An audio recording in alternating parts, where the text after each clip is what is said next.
చూసారా, కట్ చేసి తీసుకొచ్చిన బంతులు ఎంత అయినాయో చూసారా. ఇదిగో పూత కూడా మొదలైంది. అది పాపం అక్కడ కట్ చేసేటప్పుడే చిన్న మొగ్గు ఉంది, అది ఇప్పటికి ఇలా అయింది చూడండి. ఈ బంతులు బతకవు అని ఇన్స్టాలో అయితే వెటకరించారు ఫ్రెండ్స్. కొమ్మిరి చెత్తే వేసేస్తే బతికేస్తుందా అనేసి.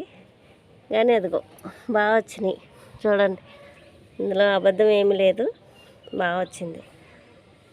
ఇది అలా విరిపి తీసుకొచ్చేసింది ఫ్రెండ్స్. ఇది కూడా చూడండి. ఇదిగో పారిజాతం, ఇది 2 కొమ్మలు వేస్తే ఒక కొమ్మ బతికేసింది.